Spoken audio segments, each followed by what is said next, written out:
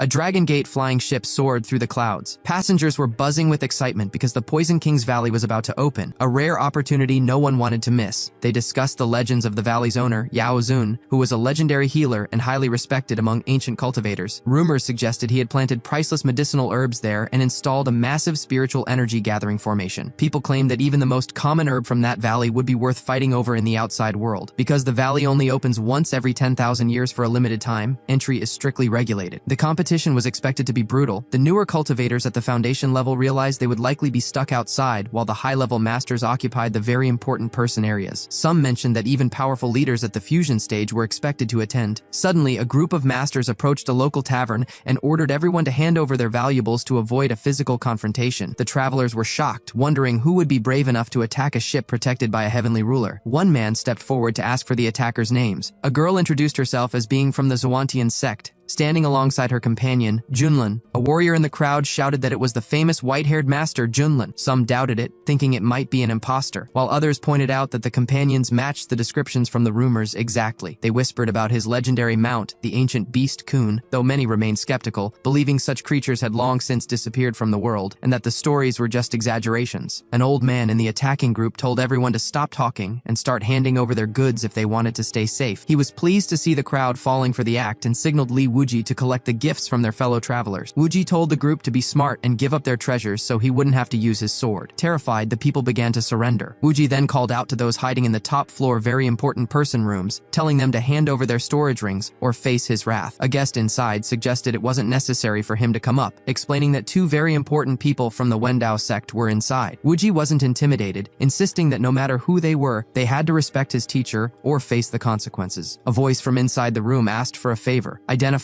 themselves as members of the Wendao sect, one of the most powerful groups in the region, second only to the Yuhua sect. Wuji knew their reputation was massive, but since Junlin had already proven he could stand up to anyone, Wuji told them to come down and settle matters now. Fan Deizhen and his assistant Miao Yi stepped out. Wuji made a sarcastic comment about the girl, which immediately provoked her to attack, but Fan stopped her. He recognized the group as Junlin and his companions from the rumors. Even though their power levels didn't look high, he knew Junlin was famous for hiding his true strength. To play it safe, Fan presented a gift of 5 million supreme spiritual crystals and several artifacts, asking Wuji to pass them along to Junlin as a gesture of respect from the Wendao sect. Wuji accepted the tribute and promised to give it to his teacher. Once they were away, Miao Yi asked her uncle why he had been so submissive. Wuji, meanwhile, was thrilled that his acting had worked and that he had successfully pressured a high-level master using Junlin's name. Fan explained to his niece that he did it for her safety, fearing that Junlin's bloodthirsty reputation meant they would have been finished if they hadn't shown respect. Miao Yi complained that Junlin was far too arrogant and wondered why he was allowed to cause so much trouble. Fan reminded her that Junlin had recently defeated a top master from the Yuhua sect. Miao Yi, feeling determined, vowed to get stronger so she could eventually defeat Junlin herself. Fan encouraged her, noting that she possessed the rare star immortal body, which was just as powerful as the top talents of other sects. Elsewhere, the group of robbers gathered to check their haul. An old man laughed about how using Junlin's name worked like a charm every time. Wuji admitted he had been nervous, but was relieved that even a master from the Wendao sect had backed down. One of the women in the group mocked Wuji, telling him that people didn't respect him, but rather the master of the Devil Sword persona he was faking. They started to argue, but their leader told them to shut up. He reminded them they were replaceable and needed to act smart. He noted that, with so many people heading to the valley, it was the perfect time for one last big score before they moved on. Suddenly, a strong wind swept through, and the group leader turned around in alarm, wondering what was happening. Wuji was terrified, calling the presence a monster. The chief, watching the mysterious force fly past, felt relieved that they hadn't been stopped, joking that his group wouldn't have even made a decent snack for a creature like that. At that that moment, Hong was still fulfilling his punishment by petting Xiaoxi. She mentioned how much she enjoyed the attention and thanked her older brother. Junlin then announced that Hong's term of service was almost over and revealed that he had prepared a special reward. He asked Xiaoxi to bring out the chocolate ice cream he had carefully made. Xiaoxi ran to get it, joyfully presenting a swirl of ice cream to her brother. Junlin told Hong that it was the finest cold treat in the world. He acknowledged how difficult the last 3 months had been and urged Hong to accept his kindness. Hong was skeptical at first, suspecting that the teacher was trying to humiliate him one last time. He wondered how he should even react. However, once he tried a bite, he began to beam with happiness. The ice cream was cold and melted perfectly in his mouth. It was delicious, and he realized Junlin wasn't trying to trick him this time. Li arrived and informed the teacher that they had entered the Wuzhou region. He mentioned that the medicine valley would open in a few days. When he saw Hong eating the treat, he assumed it was a final difficult punishment from the teacher and admired how well Hong was pretending to enjoy it. Junlin asked about the medicine valley. Li explained it was a legendary location filled with rare treasures, miraculous herbs, and unique medicines, a place no one should miss. Just then, Junlin's system alerted him that they had entered Wuzhou and offered a task within the valley that promised significant bonuses. Junlin found the idea tempting, noting they had been wandering aimlessly for months anyway. The group arrived at the Dragon Gate guest house in Wuzhou. Li told the teacher it was the largest inn for miles and suggested they stay there until the valley officially opened. Junlin found the name familiar and decided they would stop. They were greeted with respect as they entered, and Junlin tasked Hong with arranging their best room. The innkeeper directed them to the second floor. As they headed up, Hong asked why they were being so secretive. Junlin explained that because he was so famous now, his fans would swarm him for autographs if his identity were revealed, which would be a huge hassle. Hong realized he probably shouldn't have asked. He simply couldn't understand the way Junlin's mind worked compared to normal people. Once they were seated, Junlin asked the waiter for recommendations. The waiter guaranteed their signature dishes were authentic and unsurpassed. He suggested the fried lion heads made from the meat of a wild fighting lion and the sugar vinegar carp, which supposedly contained a drop of real dragon blood. Xiaoxi pointed at another dish, thinking it looked tasty. The waiter praised her taste, explaining it was made from the meat of an ice Xiaoxi, sliced so thin it looked like crispy snowflakes. He recommended grilling it. Xiaoxi immediately covered her ears in horror. Junlin quickly reassured her that they wouldn't eat that and ordered everything else on the menu instead. The waiter was impressed by the large order, realizing he was serving a very wealthy guest, and rushed to the kitchen to prioritize their meal. Xiaoxi wondered aloud why anyone would want to eat such cute animals. Li asked the teacher why they were waiting at the inn instead of going straight to the valley. Junlin explained that since the opening would be chaotic, they should stay here first to get a feel for the atmosphere and see if anything interesting happened. Li praised his teacher's foresight, but Hong told them to lower their voices because people nearby were talking about them. Junlin wasn't worried, assuming they were just fans telling epic stories. However, when he listened in, he heard someone calling that damn Junlin a scumbag who had stolen a lifetime of savings. Another person chimed in, claiming Junlin had taken 6 high-level artifacts and various medicines from him. Li was furious, yelling that these people were lying and slandering his teacher. Hong just laughed, realizing that Junlin was actually an object of public contempt. Junlin told Li to stay calm, realizing that someone was clearly impersonating him, and these people were their victims. Hong offered to take care of the pathetic worms immediately if the teacher gave the word. Junlin told him he was being too dramatic. As they kept listening, they heard the strangers discussing the Red Fairy. One man complained that while rumors said she was a cold, unique beauty, the reality was different. He claimed she smelled like she belonged in a brothel. His companion agreed, saying that based on his experience, she was a mid-level product at best and didn't understand why people praised her. Another man added that when he first saw her, he was so unimpressed that the reality was nothing like the amazing scenes people described. Hong caught Li staring and asked what he was looking at. Li quickly made up an excuse, saying he just had some sand in his eyes and that Hong shouldn't overthink it. Junlin chimed in, telling Hong to be a bit more open-minded. He pointed out that the people were gossiping about a fake version of Hong, and a woman at that. Since Hong was a man, Junlin asked why he was letting it get to him so much. Hong tried to argue, but Junlin teased him, suggesting that since he was reacting so strongly, maybe he had finally started to accept the red nickname. Hong insisted that wasn't the case at all. Just then, the waiter arrived with their food, ending the tension. When the food hit the table, Xiaoxi noted how wonderful it smelled. The waiter wished them a good meal and told them to call him if they needed anything else. Junlin told the boys they should eat up, noting that the truth about the imposters would come out eventually anyway. As the waiter walked away, he couldn't shake the feeling that the guests looked familiar. Meanwhile, Miao Yi asked her uncle if he had heard how everyone was insulting Junlin and his group. She felt that this was proof of what people really thought of them. Fan told her she was listening to nonsense, explaining that truly powerful people aren't bothered by gossip. Even if the whole world hated them, it wouldn't change who they were. When Miao Yi asked why he kept defending Junlin, Fan just told her to drop it and eat, noting the food was as good as what they had back at their sect. As they were finishing up, Miao Yi admitted the meal was so good she had overeaten. She noticed her uncle watching Junlin's team as they passed by and asked what was up. Fan admitted that he felt an unimaginable level of strength coming from them, especially their leader. It made him feel strangely helpless. Miao Yi wondered if they had stumbled upon another legendary master. Fan agreed it was likely, noting that since the valley portal was opening, many powerful cultivators were heading to this specific inn. He warned her that since they were far from home, they needed to stay alert. That evening, dark figures gathered outside the inn. A warrior asked a priest if he was sure they should strike now. The priest replied that to break humanity's spirit, their plan of destruction had to start at this hotel tonight. He ordered his followers to begin the attack immediately, telling them to be completely on guard and not to make a single mistake. He explained that their snake clan had defeated many legends before. With this move, all human cultivators would be trapped in endless nightmares. He claimed that once their formation was set, even a great immortal wouldn't be able to break it, and humanity would fall into an eternal slumber. The attackers took control of the hotel and released a knockout poison. The priest boasted about the perfection of his plan while Junlin's students remained fast asleep in their rooms. Soon the humans were trapped in an illusory world where time didn't exist. In his dream,